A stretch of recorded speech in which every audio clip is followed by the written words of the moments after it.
Makanya kalau di dalam Islam, kalau ada marahan, yang disuruh minta maaf pertama adalah perempuan. Begitu. Iya. Rasul bilang sama para sahabat, mau nggak aku kasih tahu tentang Lebih sering saya perempuan-perempuan? lagi. Nah, itu harus diubah tuh kayaknya. Kata Rasul, mau nggak aku kasih tahu tentang orang-orang yang nanti daripada istri kalian masuk surga? Sahabat bilang mau ya Rasulullah. Nah, Rasul kasih tahu satu yang banyak anak. Yang kedua adalah yang paling bermanfaat buat suaminya. Yang ketiga adalah yang tutur katanya lembut. Yang keempat adalah yang kalau dia lagi bermasalah sama suaminya atau suami yang lagi masalah kepada dia, either way dia marah pada suaminya atau suaminya marah pada dia, maka dia segera terburu-buru menghambur ke pangkuan suaminya lalu berkata, wahai suamiku, aku tidak bisa tidur sebelum kau memaafkan aku. Kenapa bisa begitu? Pertanyaannya. Jawabannya sederhana. Perempuan maunya laki-laki yang determinasinya tinggi, tanggung jawab, punya haibah. Haibah tuh hebat dalam bahasa Indonesia. Punya apa ya? Wibawa. Punya satu kesungguhan. Dia pengen laki-laki, semua laki-laki yang dia pengen ini ya pasti laki-laki yang kayak gitu. Nggak pelin-pelan dan seterusnya. Itu satu paket dengan tidak minta maaf. Laki-laki tuh punya ego.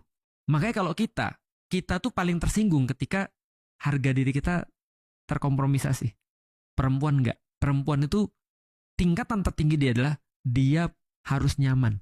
Laki-laki nggak penting nyaman. Laki-laki itu yang paling penting adalah harga diri. Nah, makanya ketika dia minta maaf, itu nggak ngurangin sedikit pun value-nya dia.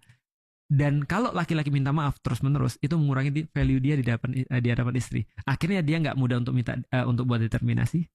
Dia nggak mampu untuk jadi laki-laki. Tapi kalau seorang perempuan udah minta maaf, itulah namanya pink venom. Pink venom. Tahu nggak? Perempuan tuh kapan lebih bisa berkuasa daripada laki-laki? Menurut Mas kapan? Kan kita udah nikah semua nih. Kapan kita nurutin dia? Saya sih nurutin mulu. Masa sih? Enggak ya. Enggak selalu sih. Kapan kita nurutin dia banget? Kita habis marah kita bisa nurutin dia kapan? Kalau dia meminta-minta. Wah, keren banget. Langsung benar lagi, Mas.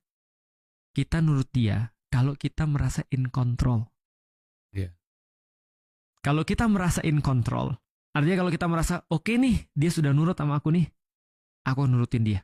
Kita akan loss justru kalau kita dapat. Itulah hebatnya perempuan. Makanya ketika mereka menunjukkan bahwasanya mereka tuh tunduk pada laki-laki, itu adalah kondisi perempuan paling berbahaya. Ada penelitiannya loh, Mas. Tentang orang selingkuh di kantor. Tahu, Mas? Nggak tahu. Orang selingkuh di kantor tuh, Mas, itu nggak pamer kecantikan. Pamernya gini, kamu bisa nggak bantu aku? Iya,